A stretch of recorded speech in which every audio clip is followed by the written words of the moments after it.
Assalamualaikum warahmatullahi wabarakatuh. Kami dari kelompok 8 akan mempresentasikan tentang manusia sehat dan tidak sehat menurut teori humanistik.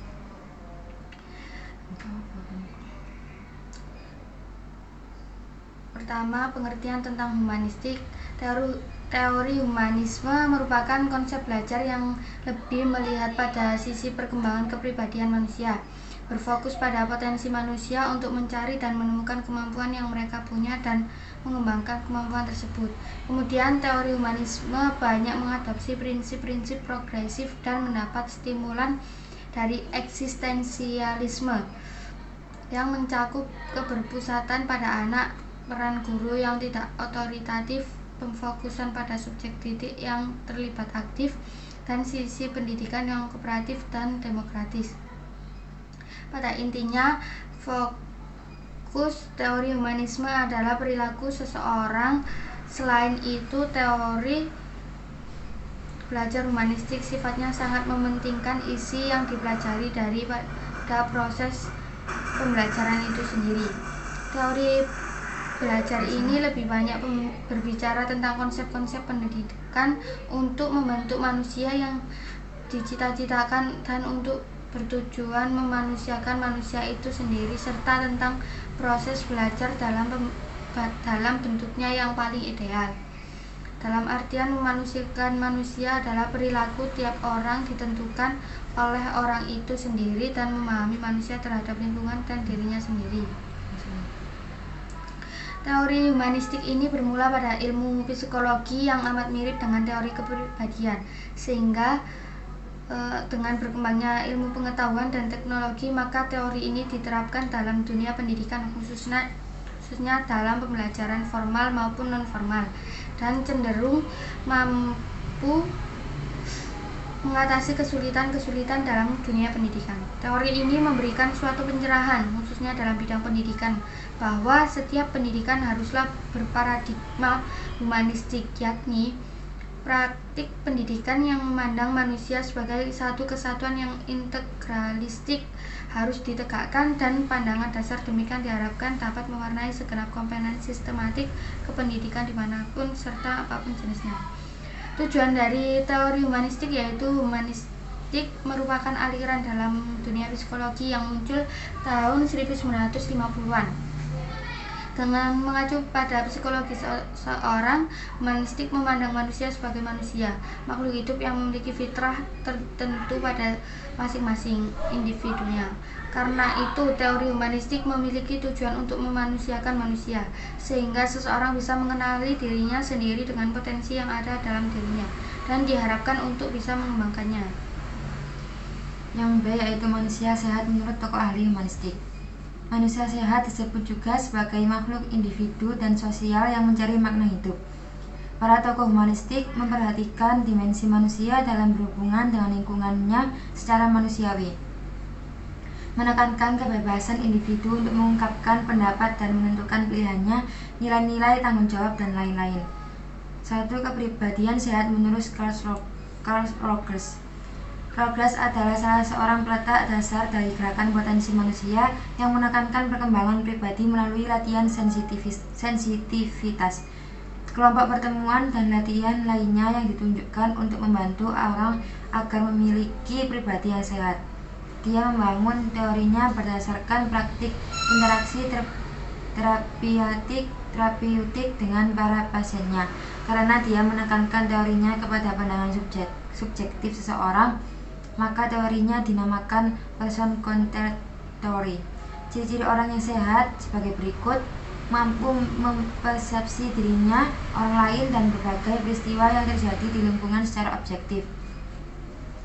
Yang kedua, dia terbuka terhadap semua pengalaman karena tidak mengancam konsep dirinya. Yang ketiga, mampu menggunakan semua pengalaman.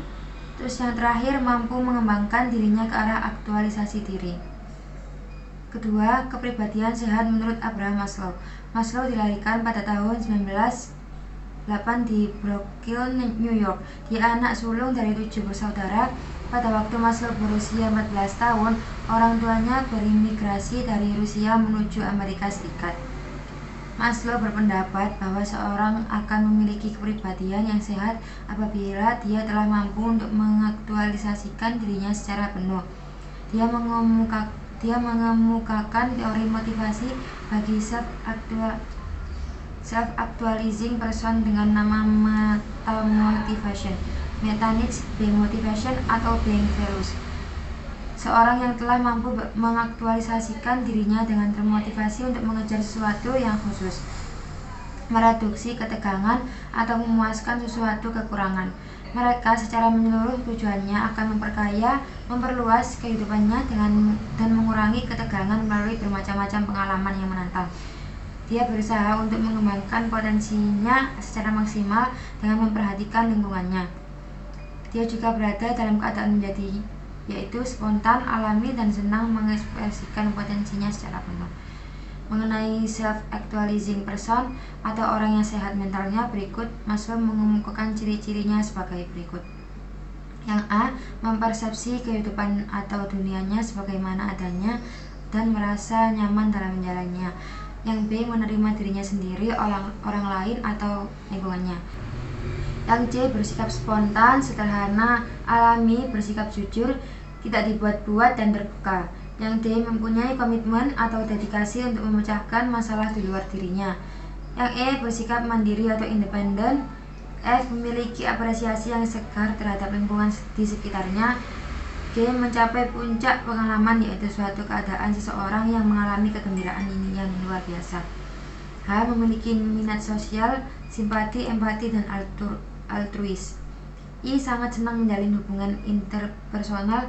J. Bersikap demokratis. Dan yang K. Yaitu kreatif. J. Manusia tidak sehat menurut tokoh ahli humanistik. Menurut beberapa tokoh ahli humanistik, manusia tidak sehat jika tidak memiliki kebutuhan aktualisasi diri yang terpenuhi. Kebutuhan aktualisasi diri adalah kebutuhan untuk menjadi apa yang sesungguhnya mereka dapat, untuk menjadi diri mereka sendiri, dan untuk menjadi penuh hidup. Dalam perspektif humanistik, kesehatan manusia tidak hanya dilihat dari segi fisik, tetapi juga dari segi psikologis dan sosial. Menurut tokoh-tokoh humanistik, manusia tidak sehat dapat diidentifikasi melalui beberapa tanda. 1. Ketidaksesuaian dengan dirinya sendiri. Manusia tidak sehat mungkin mengalami ketidaksesuaian antara ideal diri dan konsep diri aktualnya. Mereka mungkin merasa tidak puas dengan siapa mereka sebenarnya. 2. Kurangnya pengembangan pribadi. Orang yang tidak sehat mungkin mengalami kesulitan dalam mencapai potensi penuh mereka karena faktor-faktor seperti ketidakpastian, ketakutan, dan kurangnya dukungan dari lingkungan mereka. 3. Ketidakmampuan untuk mewujudkan potensi. Manusia tidak sehat mungkin merasa terhambat dalam mencapai aktualisasi diri atau memenuhi kebutuhan psikologis tingkat tinggi seperti rasa memiliki, kebutuhan untuk dihargai, atau kebutuhan untuk menjadi diri yang sebenarnya. 4. Ketidakmampuan dalam hubungan interpersonal. Orang yang tidak sehat mungkin mengalami kesulitan dalam membentuk hubungan yang bermakna dan membangun interaksi yang sehat dengan orang lain karena masalah seperti kurangnya empati, kesulitan dalam mempercayai orang lain, atau kurangnya keterampilan komunikasi yang efektif. 5. Ketidakmampuan untuk menemukan makna dalam hidup. Manusia tidak sehat mungkin merasa kehilangan arah atau tujuan dalam hidup mereka, yang dapat menyebabkan perasaan kekosongan atau kebingungan. Yang keenam, ketidakmampuan untuk beradaptasi dengan perubahan. Orang yang tidak sehat mungkin kesulitan dalam menanggapi perubahan dalam kehidupan mereka dengan cara yang adaptif dan fleksibel. Kesimpulan dari makalah ini adalah yaitu pengertian humanistik ialah salah satu pendekatan atau aliran dari psikologi yang menekankan kehendak bebas, pertumbuhan pribadi, kegembiraan, kemampuan untuk pulih kembali setelah mengalami ketidakbahagiaan, serta keberhasilan dalam merealisasikan potensi manusia yang bertujuan untuk membantu manusia mengekspresikan dirinya secara kreatif dan merealisasikan potensinya secara utuh. Manusia sehat disebut juga sebagai makhluk individu dan sosial yang mencari makna hidup. Para tokoh humanistik memperhatikan dimensi manusia dalam berhubungan dengan lingkungannya secara manusiawi, menekankan kebebasan individu untuk mengungkapkan pendapat dan menentukan pilihannya, nilai-nilai, dan tanggung jawab. Menurut beberapa tokoh ahli humanistik, manusia tidak sehat jika tidak memiliki kebutuhan aktualisasi diri yang terpenuhi. Manusia tidak sehat dapat diidentifikasi melalui beberapa tanda seperti ketidaksesuaian dengan dirinya sendiri, ketidakmampuan untuk mewujudkan potensi, dan ketidakmampuan untuk beradaptasi dengan perubahan. Sekian dari kami. Maaf bila ada kesalahan. Assalamualaikum warahmatullahi wabarakatuh.